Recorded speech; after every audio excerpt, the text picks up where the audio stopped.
Hello everyone, आज हम लोग पढ़ने वाले हैं राइबोसोम। क्या पढ़ेंगे? राइबोसोम। जो राइबोसोम होते हैं ये हमारे सेल के अंदर यानी कि हमारे शरीर के कोशिकाओं के अंदर जो साइटोप्लाज्म होता है उसमें छोटे छोटे कणों के रूप में ये दिखाई देते हैं।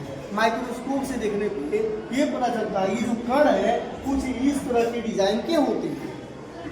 समझा गया ना?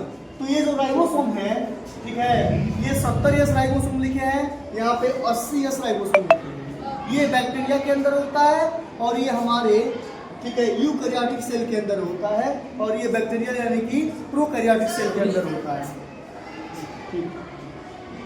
अब उसके बाद आइए जरा समझते हैं। जो राइबोसोम होते हैं ये सब यूनिट के बने होते हैं, 2 सब यूनिट के। आइए सब तक को समझ लेते हैं। देखिए ये जो हम लिखे हैं ये छोटा सा यहाँ पे डॉट पे कण दिखा हुआ है, ये थोड़ा सा बड़ा सा यहाँ पे स्ट्रक्चर बना हुआ है। छोटा वाला जो स्ट्रक्चर है ये एक सब यूनिट है, ये भी एक सब यूनिट है। यह है, ठीक है, 30 सब यूनिट और ये है 50 सब यूनिट, ठीक है। लेकिन इसको हम जोड़ेंगे 30 और 50 को तो हो जाएगा 80 सब यूनिट। लेकिन यस का मतलब सब यूनिट होता है, 30 यस यानी कि 30 सब यूनिट, 50 यस यानी कि 50 सब यूनिट, ठीक है। यस का मतलब यहाँ पे फुल फॉर्म सब यूनिट होता है। यहाँ पे 80 यस है, 30 और 50 80 हो रहा है, तो 70 क्यों लिखा गया है? आइए समझ लेते हैं। होता क्या है कि ये है 30 और ये है 50 और यहाँ पे यहाँ से लेके, ठीक है, और यहाँ तक का पूरा ये 50 होता है और यहाँ से लेके यहाँ तक का पूरा ये 20 यस होता है और ये 50 यस होता है। लेकिन इसको हम, ठीक है, 70 इसलिए लिखते हैं क्योंकि जब ये और ये आपस में जब ऐसे जुड़ते हैं, जैसे देखिए हमारा हैंड, ठीक है, आप देखेंगे ये लंबाई कितनी है हमारी, मान लीजिए हमारे जो हाथ की लंबाई है, ठीक है, 10 सेंटीमीटर ये 10 सेंटीमीटर ये, तो हो गया 20 सेंटीमीटर। और ये जब आपस में ऐसे कर लिए हम तो ये 5 प्लस ये 5 प्लस ये, तो हो गया कितना? अब ये हो गया 10, क्योंकि 5 ये इस फिंगर में या 5 इस फिंगर में है। समझा गया? तो जब ये दोनों आपस में हेड जुड़ते हैं, जुड़ने की वजह से इसमें 5 माइनस 30 में से -5 हो जाता है। कितना माइनस होता है? 5। और ये 50 यस है तो 50 यस में से भी कितना माइनस हो जाता है? 5। तो 5 और 5 10, यानी कि इसमें से 5 माइनस होगा, इसमें से 5 माइनस होगा, 10 माइनस हो जाएगा, जिसके चलते 30 और 50 यस ही होते हैं, -10 कर देंगे तो 70 यस हो जाता है। 80 यस जो होता है हम लोगों की कोशिकाओं में होता है। आइए देखते हैं, यानी कि प्लांट की भी कोशिकाओं में होता है, जिस कोशिका में केंद्रक होता है उसमें पाया जाता है। तो ये होता है 40 सब यूनिट का बना होता है और ये 60 यस यानी कि 60 सब यूनिट का बना होता है। मिलाकर कितने हो जाएंगे? 100।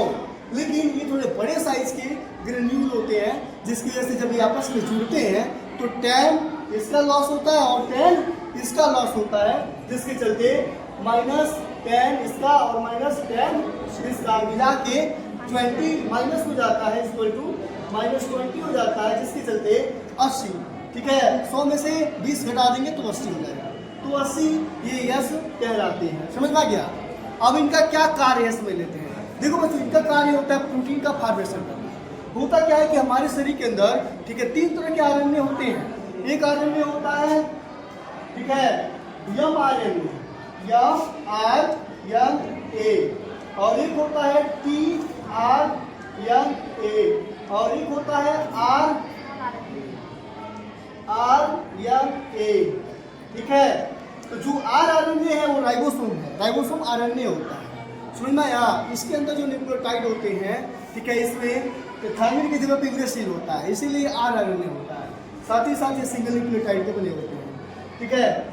साथ ही साथ देखा जाए तो ये जो आरएनए के तीन प्रकार होते हैं। पहला है राइबोसोम, ये एक आरएनए है, राइबोसोमल आरएनए। दूसरा है tRNA, तीसरा है mRNA। तो जो mRNA है वो डीएनए से बन के जाके हमारे राइबोसोम के, ठीक है, ऐसे राइबोसोम से जुड़ जाता है। समझना यार, mRNA। और इसमें मैसेज होता है कि कैसा प्रोटीन बनेगा, इसमें कोडिंग होती है, ठीक है। AU, ठीक है, A होता है, U होता है, G होता है, C होता है, इस तरह के कुछ कोडिंग होता है। और जो tRNA जो होते हैं वो अपनी कोडिंग को पहचानते हुए, यानी कि त्रिकूट वाली कोडिंग को पहचानते हुए अमीनो अम्ल को tRNA छोड़ जाते हैं, जिसकी वजह से ढेर सारे जब अमीनो अम्ल आपस में इस तरह एक श्रृंखला में, ठीक है, एक चैन में गुहा जाते हैं और एक प्रोटीन का, ठीक है, एक प्रोटीन का निर्माण कर देते हैं। इस प्रकार देखा जाए तो हमारा जो आरएनए है, यानी कि राइबोसोमल जो आरएनए है वो प्रोटीन की फैक्ट्री है। राइबोसोम पर प्रोटीन बनता है। समझ में आ गया? तो आई होप यह आपको टॉपिक अच्छे से समझ में आया होगा। ऐसे ही टॉपिक संबंधी वीडियो को देखने के लिए हमारे channel biology by Virat sir को सब्सक्राइब करें और इस वीडियो को लाइक करें। आज के लिए बस इतना ही। धन्यवाद।